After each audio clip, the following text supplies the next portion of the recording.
kami dari FG3 MPKT 4 di sini akan menjelaskan mengenai proposal PKM GFT mengenai potensi penggunaan alginat dari alga coklat sebagai biomaterial dalam nerve graft pada neurogenesis. Penjelasan ini kami akan menjelaskan mengenai latar belakang. Yang pertama, cedera saraf tepi dapat berujung pada kelumpuhan atau kecacatan fisik. Hal tersebut menimbulkan suatu permasalahan yang dapat mengganggu kegiatan sehari-hari dan menurunkan kualitas hidup pasien. Di sini totalnya Indonesia mencapai 1 juta jiwa yang mengalami cedera, di mana paling banyak terjadi karena cedera karena kecelakaan lalu lintas. Cedera saraf tepi sederhana dapat diperbaiki dengan pembedahan, namun ketika cedera saraf sudah terputus lebih dari 5 mm atau yang dikenal sebagai itu neurogenesis, maka perawatannya melibatkan penggunaan cangkok saraf atau nerve graft. Standar emas teknik perbaikan saraf dengan celah terputus yang besar adalah menggunakan cangkok saraf yang autolog atau namanya autograft seperti yang ada di gambar. Namun autograft ini memiliki berbagai komplikasi dan keterbatasan jumlah jaringan donor. Oleh karena terbatasnya jaringan donor yang dapat dilakukan dengan autograft, kami merasa bahwa pengembangan ilmu medis perlu untuk memfokuskan pada pencarian alternatif biomaterial cangkok saraf menggunakan bahan berbasis alami atau yang natural. Salah satunya menggunakan natural base biomaterial yang saat ini tersedia dan memiliki potensi klinis, yaitu alginat, yang dapat ditemukan dalam alga coklat. Indonesia adalah negara yang kaya akan berbagai sumber daya alam dan merupakan produsen rumput laut terbesar kedua setelah Tiongkok, dengan volume produksi tahun 2019 mencapai hampir 10 juta ton menurut data dari FAO. Di antaranya adalah Sargassum sp yang merupakan salah satu jenis alga coklat penghasil alginat. Berdasarkan latar belakang ini, alga coklat dirasa sangat cocok untuk digunakan sebagai alternatif biomaterial alginat dalam pembuatan cangkok saraf. Jadi yang pertama adalah untuk meningkatkan efektivitas tata laksana tindakan perawatan neurogenesis yang berkelanjutan bagi pasien dan juga bagi lingkungan, dan juga untuk menggerakkan roda perekonomian Indonesia dengan memanfaatkan pelimpahan sumber daya rumput laut yang ada, yaitu alga coklat yang didapatkan dari proposal PKM ini, yaitu sebagai landasan untuk mengembangkan teknik cangkok saraf atau nerve graft menggunakan bahan alternatif yang tidak hanya lebih efektif bagi pasien namun juga aman bagi lingkungan, serta memperluas opsi rekonstruksi cedera saraf tepi dengan efek samping yang rendah dengan menggunakan biomaterial. Baik, selanjutnya saya akan menjelaskan mengenai gagasan yang diajukan. Boleh di next. Lalu saya akan menjelaskan mengenai kondisi terkini. Boleh di next lagi. Saat ini, biomaterial yang paling banyak dipelajari untuk regenerasi saraf, yang pertama itu ada polisakarida, contohnya ada asam hyaluronat, alginat, kitin, dan juga kitosan. Nah, untuk alginat, terdapat koeksistensi sel inflamasi selama neuroregenerasi dalam cangkok saraf tabung yang menggunakan alginat. Lalu yang kedua ada protein, dan yang ketiga ada poliester yang berasal dari sumber-sumber yang alami. Neurogenesis sendiri merupakan cedera saraf tepi dengan tingkat terburuk dan dapat menyebabkan pecahnya akson, subung mielin, dan jaringan ikat. Melihat keuntungan-keuntungan yang dimiliki oleh alginat dan bahaya yang dapat disebabkan oleh neurogenesis, maka pengobatan alternatif untuk neurogenesis yang lebih efektif perlu ditelusuri. Boleh di next. Untuk solusi yang pernah diterapkan, saya akan menjelaskan mengenai hal tersebut. Yang pertama itu ada untuk obat neuropatik, contohnya ada antidepresan, inhibitory uptake serotonin, dan antikonvulsan. Lalu ada antiinflamasi non-steroid, tramadol, dan opioid. Lalu ada static atau dynamic splinting. Dan yang terakhir itu ada prosedur pembedahan, contohnya ada neurolysis eksternal, end-to-end repair, nerve grafting, dan transfer saraf dari tempat lain di tubuh. Boleh di next.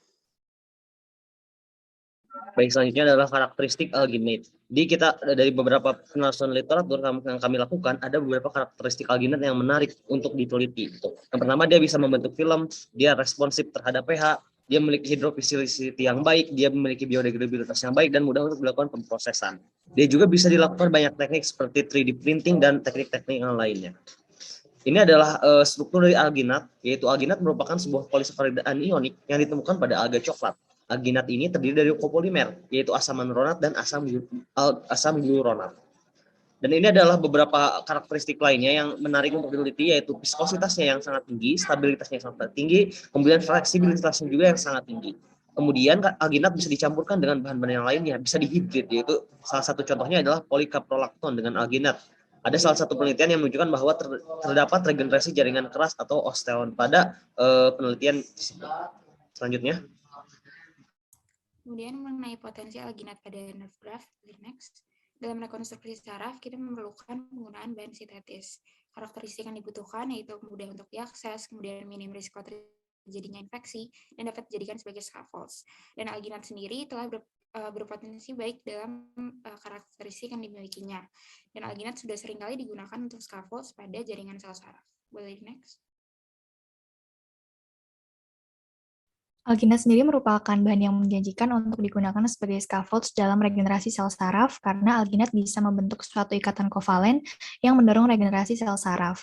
Nah, pada tahap awal, akson yang beregenerasi akan tumbuh tanpa diselubungi oleh sel squam melalui degradasi sebagian dari alginat. Kemudian, sel emas akan menyusup ke dalam alginat dan akson yang beregenerasi akan dikelilingi oleh sel squam. Diameter dari serat myelin akan semakin meningkat, hampir mirip dengan saraf yang normal.